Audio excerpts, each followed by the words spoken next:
Taylor is broke without me. Half of that $1 million condo is basically mine. That was the line Jordan shouted across the banquet hall, voice sharp glass raised high under the chandelier light. Everyone laughed, clinking their crystal flutes. The cameras of half a dozen phones caught it instantly. One was already live on Instagram. I sat at the far end of the long oak table, fingers pressed so tightly around the keys in my pocket that the teeth cut into my palm. The party was supposed to be about my cousin's graduation. A rented mansion just outside the city, white walls glowing under strings of lights, trays of lobster canapes gliding past on silver platters. Family dressed in sequin gowns and pressed suits, yet in one sentence Jordan turned the celebration into a theater of humiliation. I kept still. Inside, a jolt of shock ran down my spine, then a hollowness. No one at the table looked my way. They kept drinking, laughing, pretending Jordan's cruelty was a casual joke. To them, it was entertainment. To me, it was another reminder that betrayal often wears a smile. I live alone now. The condo stands quiet most nights, my only company, the steady hum of the refrigerator. On the dining table at home, there is always a neat stack of envelopes. Mortgage paid on time, utility bills, settled savings, carefully folded into their folders. None of that mattered to the crowd tonight. They only heard Jordan's voice declaring that I was nothing without them. The performance went on. Jordan leaned closer to the microphone, repeating the punchline for those in the back. Half of that condo is mine. Remember, I built this life. More laughter. A few cousins slapped the table, wiping tears from their eyes. It was all so staged, so deliberately cruel. I forced a smile that never reached my eyes. I had learned long ago that silence can be armor. Still, the heat in my chest grew. I swallowed it, letting the mask stay in place. A man nearby raised his phone to capture Jordan's toast.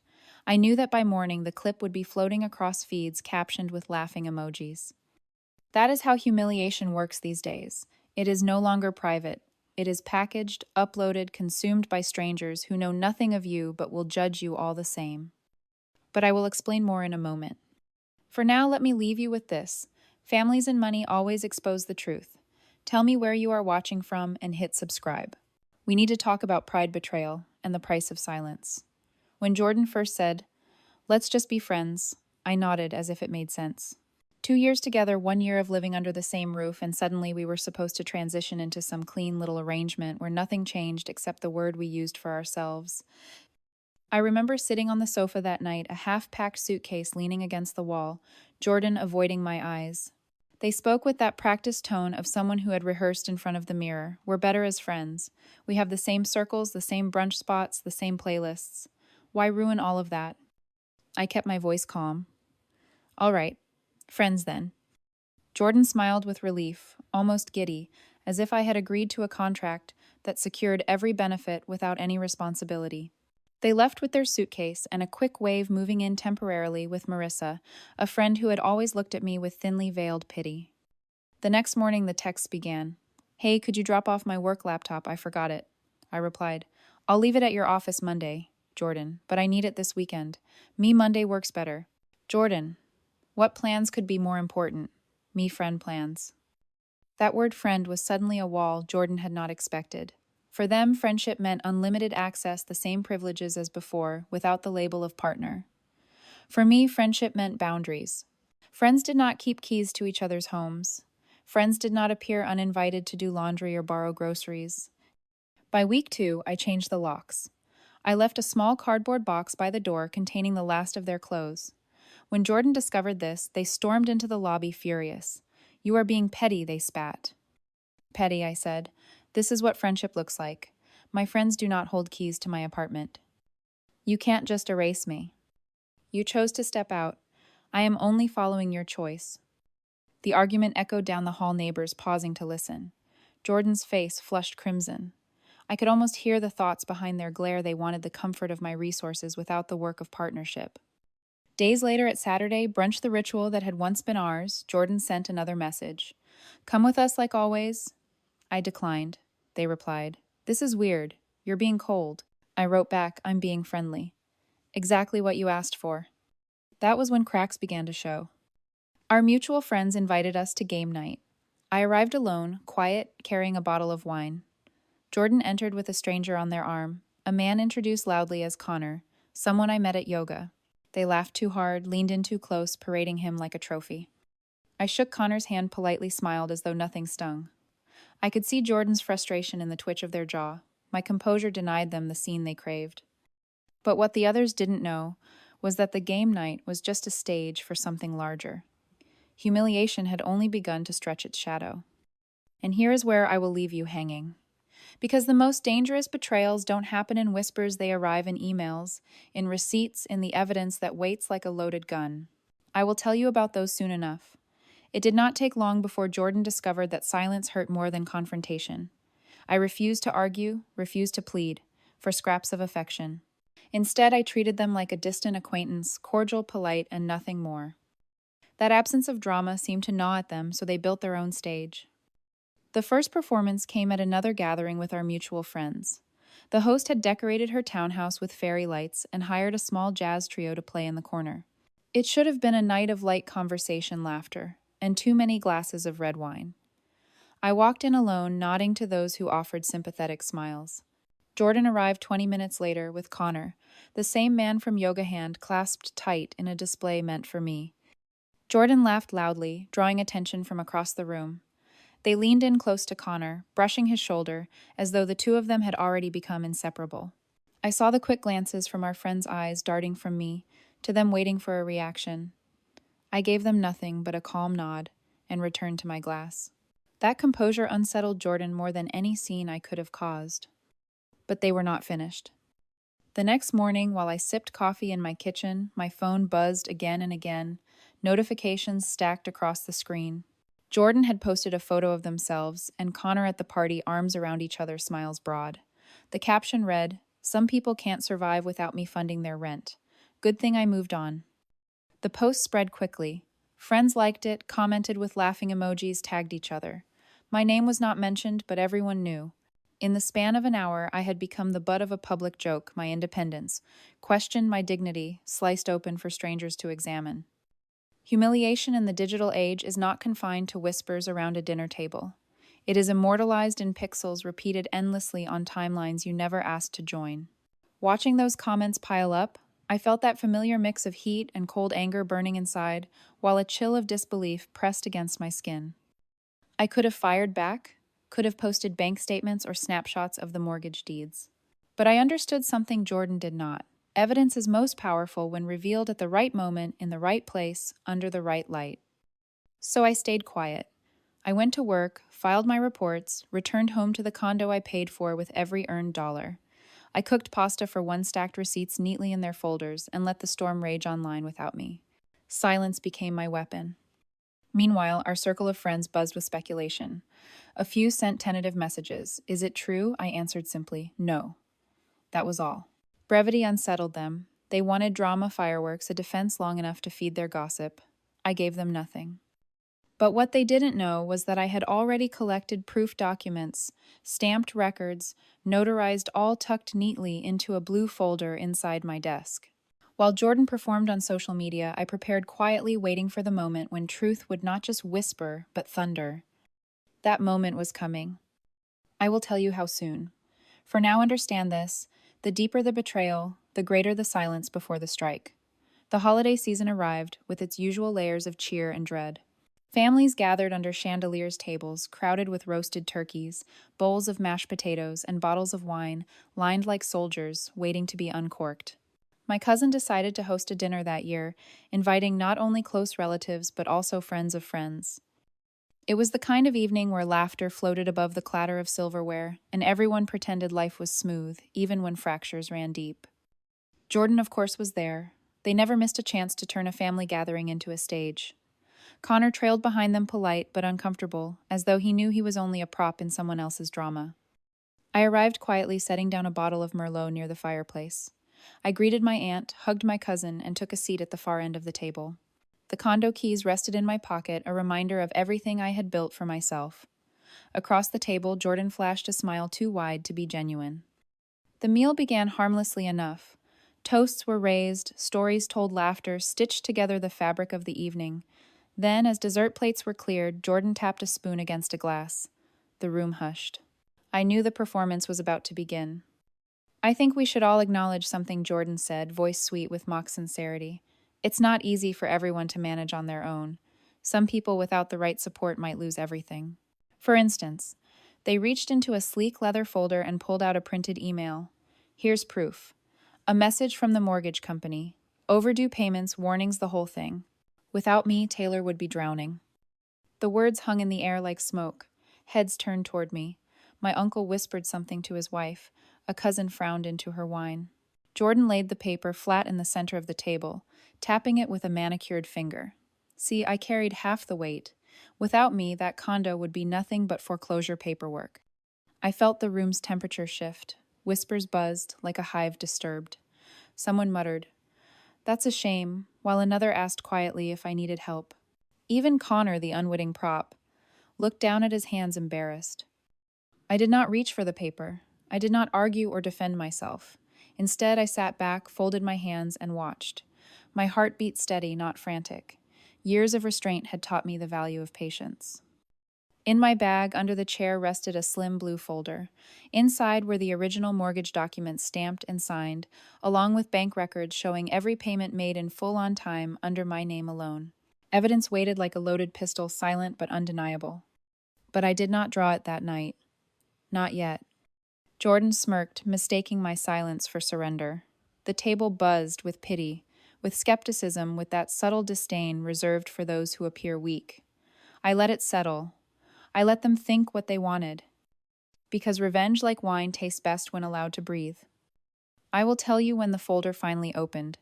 Not at this dinner. That moment deserved a bigger audience. The invitation arrived on cream-colored stationery, embossed with gold letters. An engagement party for a mutual friend hosted in a sprawling hall downtown, the kind with velvet curtains and chandeliers heavy enough to crush a car. I almost declined. Gatherings by then had become little more than stages for Jordan's theater.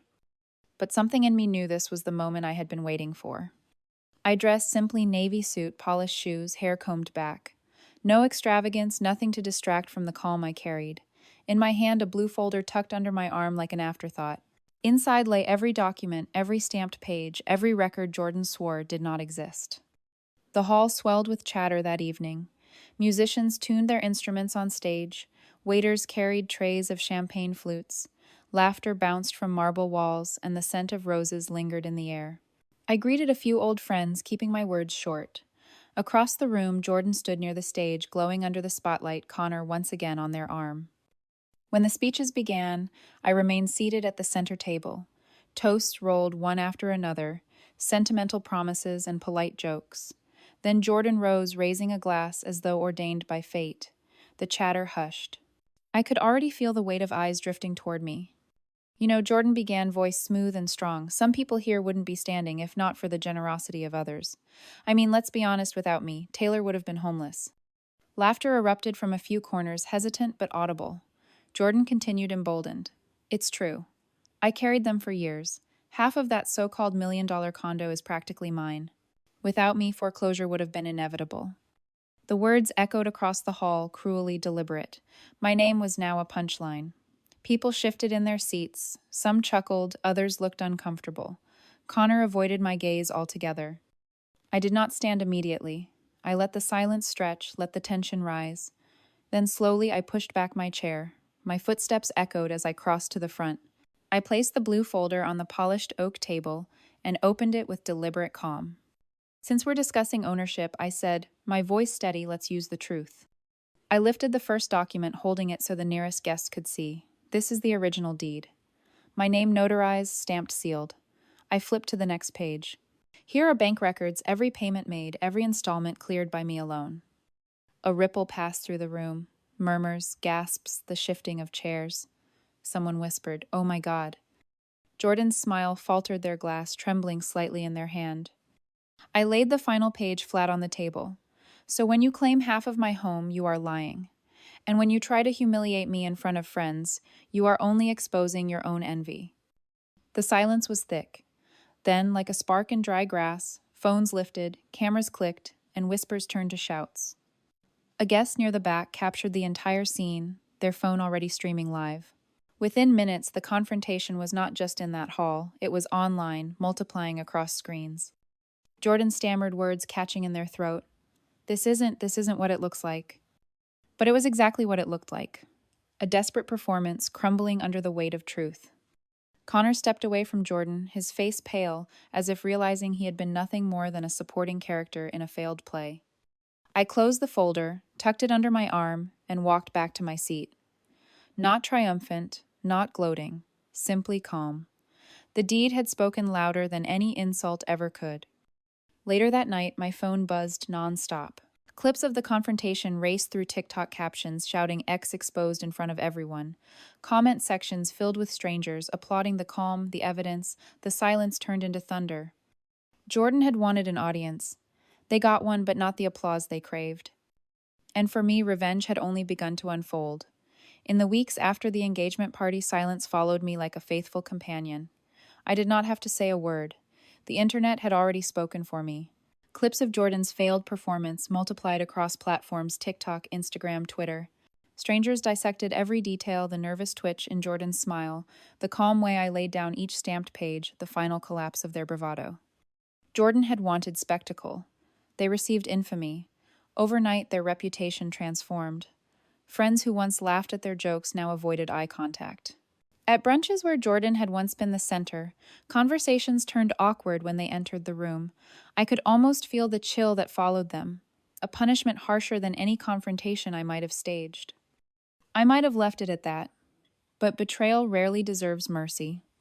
One evening, as I scrolled absent-mindedly through messages, I received a note from someone unexpected: Sam, a longtime friend of Jordan's.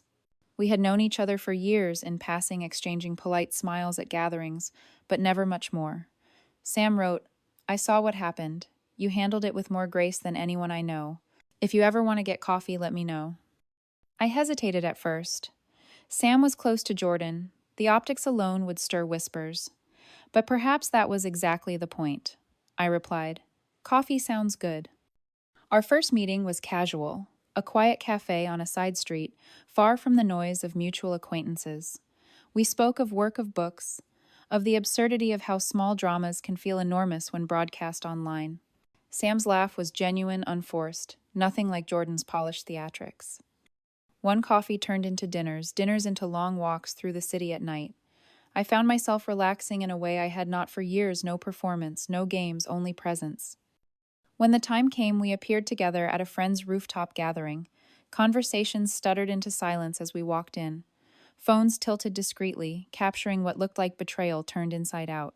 Jordan, standing by the bar, froze, mid-sentence, glass of wine hovering in midair. Their expression was a portrait of disbelief. Sam smiled easily, draping an arm around my shoulder, not as a performance, but as a gesture of comfort. The room buzzed with shock. Someone whispered too loudly, "Is this real?" Yes, it was real. Real enough to sting. Jordan cornered me later that night, eyes blazing, voice shaking. "You did this just to get back at me." I held their gaze calm. I did nothing but live my life. If that feels like revenge, maybe you should ask yourself why. But the truth was plain, it was revenge, though not the kind that screamed. It was quiet, elegant, impossible to counter.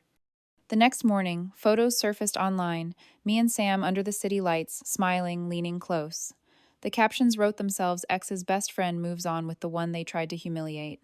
Comment sections exploded, with speculation, gossip, admiration. The story that Jordan had tried to control slipped completely out of their grasp. Jordan sent me messages, then first furious, then pleading. "You can't do this to me. We can fix this. Please don't ruin me." I left them unread. Sometimes revenge is not fire and fury. Sometimes it is a mirror held steady, forcing someone to see themselves as they truly are. And yet even then, the story was not over.